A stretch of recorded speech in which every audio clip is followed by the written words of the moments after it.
Welcome to our YouTube channel Trade with On. Today we will make the price analysis of BTC and other cryptocurrencies. This will be the very short video and you will understand the price prediction and price action of BTC and other cryptocurrencies. June month end होने वाला है as you know very well. आज 28 जून है और chances है कि ये candle हल्का सा अगर मूव करके अगर ये ऊपर क्लोज यहाँ क्लोज हो जाता है तो चांसेस ज़्यादा बन जाएगा कि प्राइस हल्का मूव ऊपर की तरफ करेगा। लेकिन अगर प्राइस यहाँ पे क्लोज हो जाता है ये कैंडल, ठीक है, तो मोस्ट प्रोबेबली चांसेस है कि प्राइस या तो साइडवेज मूव करेगा, ठीक है, उसके बाद हो सकता है हल्का सा वीक मारे नीचे की ओर या कैंडल क्लोज भी कर सकता है। उसके बाद ये एरिया जो है ना बहुत ही क्रूशियल है जो मैंने मार्क कर रखा है। दिस एरिया साइडवेज हो सकता है, यहाँ 2-3 महीना बिताए इस एरिया में, ये जो एरिया है, ठीक है, ये एरिया 2-3 महीना बिता सकता है या प्राइस हल्का सा भी ऊपर जा सकता है, नो डाउट, क्योंकि क्रिप्टो करेंसीज है, इसमें कुछ भी हो सकता है। According to history of BTC I have said everything. मैंने सब कुछ बताया अभी कि प्राइस हल्का सा मूव अप भी जा सकता है, डाउन भी आ सकता है, ठीक है, ये चांसेस है according to expert, according to history of BTC।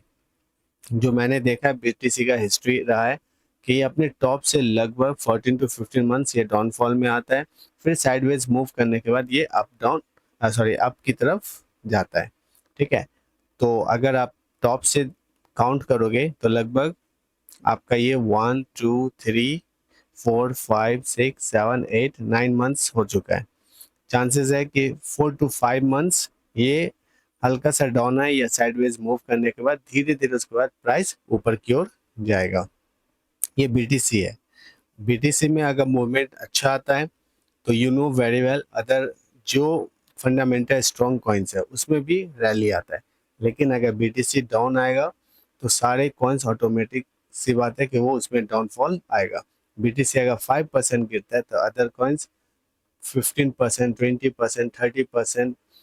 कोई कोई कॉइन तो ऐसे होते हैं, ऐसे भी कॉइन्स होते हैं जो 100, 200, 500% डाउन चल जाते हैं।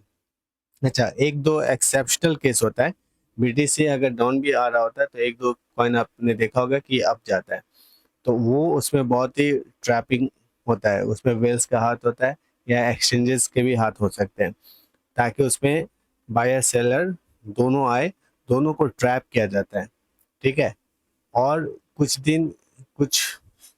दिन तक या कुछ हफ्ते तक प्राइस जो है ना कुछ रैली दिखाता है, फिर उसके बाद आपने देखा होगा कि अचानक से प्राइस एक ही कैंडल में 1 आवर या 4 आवर्स के कैंडल में एकदम नीचे की ओर आ जाता है। तो ये बहुत ही रिस्की मार्केट है, इसलिए स्कैल्पर जो होता है वो 5 मिनट्स, 10 मिनट्स, 15 मिनट्स, 30 मिनट्स या 1 आवर के टाइम फ्रेम पर वो स्कैल्पिंग करते हैं। और उसमें स्टॉप लॉस बहुत ही ज़रूरी होता है लगाना। जिसने स्टॉप लॉस नहीं लगाया है, विदाउट स्टॉप लॉस अगर ट्रेडिंग करता है तो वो उसके अकाउंट कभी भी पूरा खाली हो सकता है या जितने का ट्रेड ले रखा है वो लिक्विडेट हो सकता है। तो इसलिए यू आइडेंटिफाई योरसेल्फ, खुद को पहचानो कि आप स्कैल्पर हो या स्विंग ट्रेडर हो।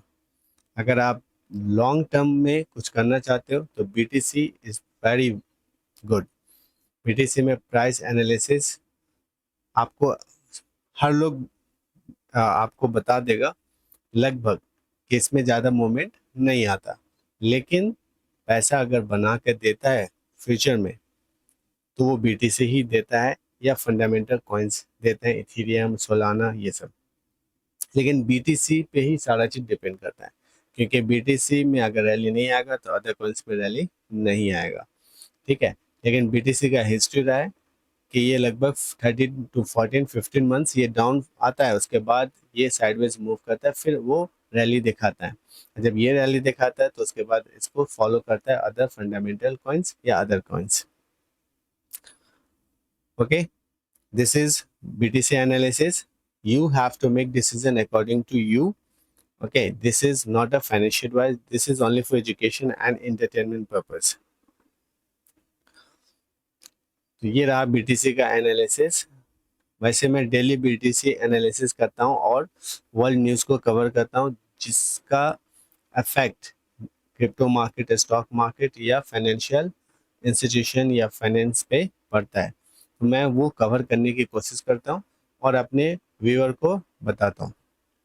So if you are watching for the first time, don't forget to subscribe this. Okay.